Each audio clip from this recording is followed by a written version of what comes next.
Jai Shri Krishna. Did I say that right? Namaste, Tulsi ji. Jai Shri Krishna. बहुत अच्छा लगा ये जान के कि आप सीधा अमेरिका से मेरे परिवार से जुड़ रहे हैं। आपका हम सब बेसब्री से इंतजार कर रहे हैं। Thank you, Tulsi ji.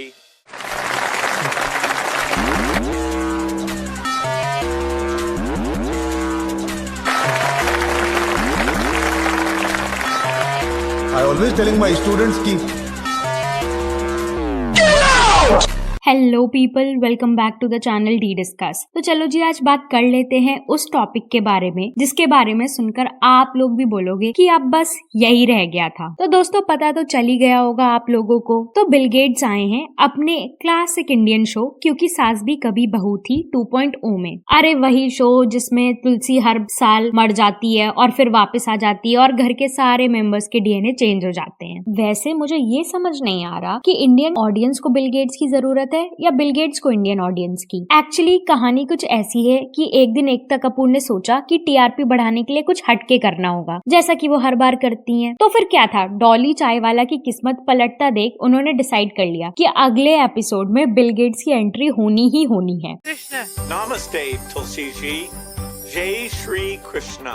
बहुत अच्छा लगा ये जान के कि आप सीधा अमेरिका से मेरे परिवार से जुड़ रहे हैं। आपका हम सब बेसब्री से इंतजार कर रहे हैं। Thank you, Tulsi ji.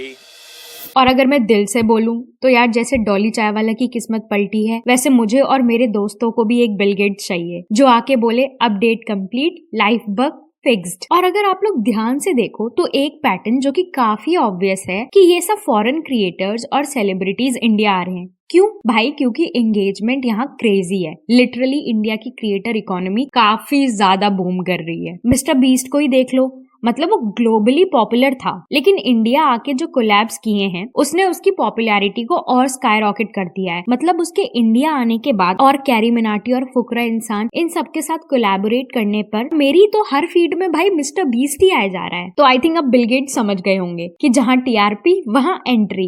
Actually उल्टा, आई थिंक एकता कपूर ने सोचा होगा कि एंट्री एंड देन टीआरपी। मतलब क्योंकि सास भी कभी बहू थी 2.0 में उन्हें स्मृति ईरानी का कमबैक करवाना ही था, साथ में टीआरपी के लिए उन्होंने बिल गेट्स का कैमियो भी करवा दिया। इससे बड़ा विंडो अपडेट तो कभी आया ही नहीं। पर अगर सच बोलूं तो जेनजी का तो इंटरेस्ट ऑलरेडी उठ चुका है इंडियन टीवी सीरियल से, और रीजंस एक्चुअली काफी ऑब्वियस है। एक तो स्टोरी लाइन नॉन स्टॉप खिंचती जाती है सालों तक। एक सीन में शादी, दूसरे में रीबर्थ, तीसरे में एलियन इन्वेजन, ऑलमोस्ट जैसे कि तारक मेहता का उल्टा चश्मा। मतलब मैं बच्ची थी जब वो शुरू हुआ था और मैं बड़ी हो गई, अभी तक ये चलता ही जा रहा है, चलता ही जा रहा है। और अभी तो एक नई फैमिली की एंट्री भी करवा दी है। मतलब क्या क्रिंज है। अगर करना ही था तो भाई दया भाभी को ही वापस ले आते जैसे तैसे। और ये रिश्ता क्या कहलाता है, मतलब उसका नाम तो बदल देना चाहिए, लाइक सीरियसली बदल देना चाहिए। और ये हो जाना चाहिए ये रिश्ता कब खत्म होगा। और सबका फेवरेट अनुपमा, मतलब ड्रामा लेवल ओवर 9000। एक एपिसोड में 5 बार सेम डायलॉग।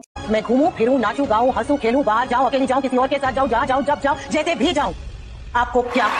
7 बार अनुज चिल्लाना और 10 बार फ्लैशबैक। मतलब इन लोगों ने सोच लिया है कि टीआरपी का यही फॉर्मूला है। मे बी यही रीजन है कि लोग अब पाकिस्तानी ड्रामास देखने लग गए हैं। मतलब अनीता हसनंदानी ने भी रिसेंटली यही बोला है कि काफी रोमांटिक होते हैं, सटल होते हैं, वगैरह वगैरह। एक्चुअली पाकिस्तानी ड्रामा काफी रियलिस्टिक होते हैं और उनमें आपको पता ही है लिमिटेड एपिसोड्स होते हैं और कैरेक्टर्स थोड़ा नॉर्मल लगते हैं। मतलब अगर वहाँ कोई अमीर घर होता है तो उसका घर मतलब यहाँ पे अंबानी पैलेस जैसा नहीं दिखा देते हैं। और यहाँ पर तो मिडिल क्लास हीरोइन की भी एंट्री 3 BHK में होती है, जहाँ उसके घर में पूल भी है और कैमरा एंगल 7 एंगल से लेगा भाई उसका शूट। क्या ही बोलूं मतलब। तो चलो अभी वापस आ जाते हैं बिल गेट्स भाई के पास। एकता कपूर ने सोचा जब विंडो अपडेट से लैपटॉप चल जाता है तो शो भी चली जाएगा। और अगर देखा जाए तो ये काफी हद तक हो भी गया है, क्योंकि शो की हाइप जितनी लॉन्च में नहीं थी उससे ज्यादा तो बिल गेट्स के आने पे हो गई है। मीम पेज, रील्स और सब जगह बिल गेट्स अपनी एंट्री के साथ अपने क्लासिक शो क्योंकि सास भी कभी बहू थी 2.0 के क्लिप्स में। मतलब बिल गेट्स ने सोचा ही होगा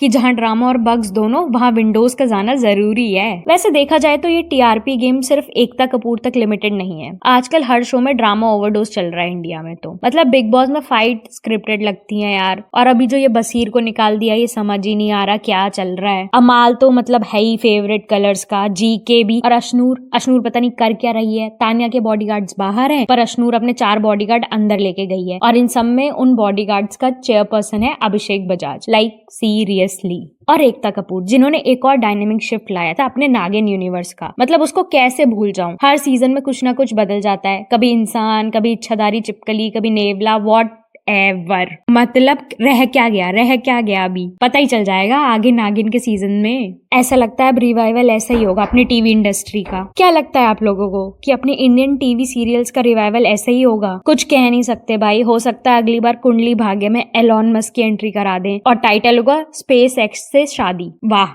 मतलब वाह, हो सकता है भाई। वैसे आपको क्या लगता है कि इंडियन टीवी सीरियल्स के डाउनफॉल के लिए सिर्फ एकता कपूर ही रिस्पॉन्सिबल है या ऑडियंस और उनके ड्रामे का टेस्ट भी? कमेंट में जरूर बताना। वैसे इन माय ओपिनियन अगर देखा जाए तो अभी एक शिफ्ट की जरूरत है, क्योंकि जनरेशन चेंज हो गई है, अटेंशन स्पैम शॉर्ट हो गया है। अब लोगों को आदत नहीं है कि वो बड़ी बड़ी स्टोरीज में अपना इंटरेस्ट बना के रखें। यहाँ पे सब कुछ फास्ट हो जाता है और OTT और ये नेटफ्लिक्स और इन सब के जमाने में टीवी सीरियल्स का डाउनफॉल एक्चुअली नेचुरल है अगर कोई बहुत बड़ा डायनेमिक शिफ्ट ना लाया जाए तो। जिसमें सबसे बड़ा ये है कि एपिसोड लिमिटेड रखो कि भाई इतनी देर में देखोगे तो इतनी देर में खत्म हो जाएगा, खिंचता ही जाएगा वाला सीन अभी खत्म करना पड़ेगा। और कैरेक्टर्स को रियलिस्टिक भी रखना होगा जिससे audience specially the newer generation relate कर सके। तो ऑलराइट दोस्तों, अगर आपको ये वीडियो अच्छी लगी है तो make sure you hit the like button and please drop your thoughts in the comment section, and for more such content do consider a subscribe. We'll meet in the next video. Till then, stay happy.